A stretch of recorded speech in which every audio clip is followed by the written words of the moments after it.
Basically جو سب سے بڑی آفر تھی اور جہاں سب سے بڑا تضاد تھا، جس کے لیے یہ سورہ کافرون نازل فرمائی گئی، وہ تھا آپ صلی اللہ علیہ وآلہ وسلم کو یہ آفر پیش کرنا کہ بین بین ہمارا اور آپ کا دین، اجتماعی طور پر کچھ آپ ہماری بات مان لیں اور کچھ ہم آپ کی بات مان لیں۔ دراصل یہ سورہ کافرون اس بین بین کے راستے کو اچھے طریقے سے بیان کر دیتی ہے کہ دراصل اس کے نقصانات کیا ہیں اور اللہ تعالیٰ کے نزدیک اس کی کیا اہمیت ہے۔ آپ صلی اللہ علیہ وآلہ وسلم نے فرمایا کہ جس کی تم عبادت کرتے ہو میں اس کی عبادت نہیں کرتا۔ ہم نے سورہ اخلاص میں پڑھا تھا کہ کفار مکہ جو ہیں وہ اللہ کو اللہ تو مانتے تھے، اور جیسا ہم دیکھتے ہیں کہ خانہ کعبہ بیت اللہ کے نام سے اس وقت بھی اسی نام سے جانا جاتا تھا، اور بہت ساری اور عبادات تھیں جو دین ابراہیمی سے اب مکہ کے رہائشیوں نے خلط ملط کر رکھی تھی۔ تو آپ صلی اللہ علیہ وآلہ وسلم کا یہ فرمانا کہ جس کی تم عبادت کرتے ہو اس کی میں عبادت نہیں کرتا، بے شک کہ وہ بہت سے بتوں کی اور اللہ تعالیٰ کے ساتھ بہت سے شریک ٹھہراتے تھے، لیکن بہرحال اللہ کو اللہ بھی تو مانتے تھے۔ اللہ تعالیٰ قرآن پاک میں فرماتا ہے کہ ان سے پوچھو کہ تمہارا رب کون ہے تو وہ کہہ دیں گے کہ اللہ ہے۔ ان سے پوچھو کہ تمہارا خالق کون ہے تو وہ کہہ دیں گے کہ اللہ ہے۔ ان سے پوچھو یہ زمین آسمان اور جو کچھ اس میں ہے وہ کس نے پیدا کیے تو وہ کہیں گے کہ اللہ نے ہی پیدا کیے ہیں۔ تو یہاں سے ہمیں پتہ چلتا ہے کہ وہ اللہ تعالیٰ کو جانتے تھے، لیکن اس کی وہ معرفت ان کے نزدیک نہیں تھی جس کا اللہ تعالیٰ حقدار ہے۔ اور آپ صلی اللہ علیہ وآلہ وسلم کا یہ فرمانا کہ جس کی تم عبادت کرتے ہو، اس سے مراد دراصل یہ ہے کہ تم نے جس اللہ کو اپنا معبود بنا رکھا ہے دراصل وہ اس اللہ سے مختلف ہے جس کی طرف میں دعوت دے رہا ہوں، اور یہ فرق معرفت کی بنا پر ہے کہ تم اللہ کی صفات کو جانتے ہی نہیں اس طرح سے جو کہ حقیقتاً اللہ تعالیٰ کے ساتھ منسوب ہیں اور خاص ہیں۔ تو جو بھی شخص وحدانیت پر یقین رکھتا ہے، اس وحدانیت پر جس کی دعوت رسول اللہ صلی اللہ علیہ وآلہ وسلم نے دی، وہ تہ دل سے اس بات کا تہ دل سے اس بات کو قبول کرے گا کہ اللہ معبودوں کے مجموعے میں سے ایک معبود نہیں ہے، بلکہ وہ واحد ذات ہے، وہ واحد ہستی ہے جس کے لیے خالص بندگی، جو کہ خالص بندگی کا حقدار ہے۔ وہ اس چیز کو ہرگز پسند نہیں فرماتا کہ اس کی صفات میں، اس کی الوہیت میں، اس کی ربوبیت میں، کسی بھی طرح، چھوٹا یا بڑا، کسی بھی طرح، یا اس کے معاملات میں، اس کے اختیارات میں اس کی کسی مخلوق کو شریک ٹھہرا دیا جائے۔ اور دراصل کفار مکہ یہی کر رہے تھے، ٹھیک ہے، اور انہیں لگتا تھا کہ وہ بالکل بہترین طور پر عبادت کر رہے ہیں، اسی وجہ سے وہ کہتے تھے کہ آپ ہماری بات مان کر دیکھیں، اس میں جب آپ کو اپنے حصے کی خیر ملے گی آپ اسے چن لیجئے، اور پھر سال کا کچھ حصہ ہم آپ کی بات مانیں گے، اس میں ہمیں جو خیر ملے گی ہم اس کو چن لیں گے۔ اور یہ سورہ جو ہے وہ اس چیز کا فرق واضح کرتی ہے کہ اللہ تعالیٰ کو خالص بندگی چاہیے، کچھ ادھر سے کچھ ادھر سے اللہ تعالیٰ کے نزدیک عبادت نہیں ہے اللہ کی۔ اور وما امروا الا ليعبدوا الله مخلصین لہ الدین، اللہ تعالیٰ نے حکم ہی نہیں دیا سوائے اس کے کہ تم اس کی عبادت کرو خالصتاً، اسی کے دین کو پکڑتے ہوئے، مخلصین لہ الدین، دین کو اس کے لیے مخلص کرو،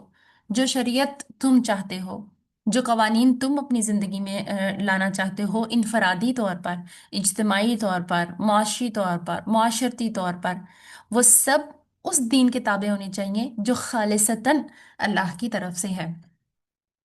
اور یہی وہ اختلاف تھا جس کی وجہ سے آپ صلی اللہ علیہ وآلہ وسلم ان کی آفرز کو قبول نہیں کرتے تھے۔ اور مخلص دین کا مطلب یہ ہے کہ وہی سچا معبود ہے، عبادت کا حقدار اکیلا وہی ہے، اس لیے کہ اسی نے بندوں کو پیدا کیا ہے، اور جن کو تم نے معبود بنا رکھا ہے دراصل وہ بھی اسی کی مخلوق ہے۔ آپ صلی اللہ علیہ وسلم کی حدیث میں ہے کہ ساری مخلوق اللہ کا بندہ ہے، تو ساری مخلوق میں وہ بت بھی آتے ہیں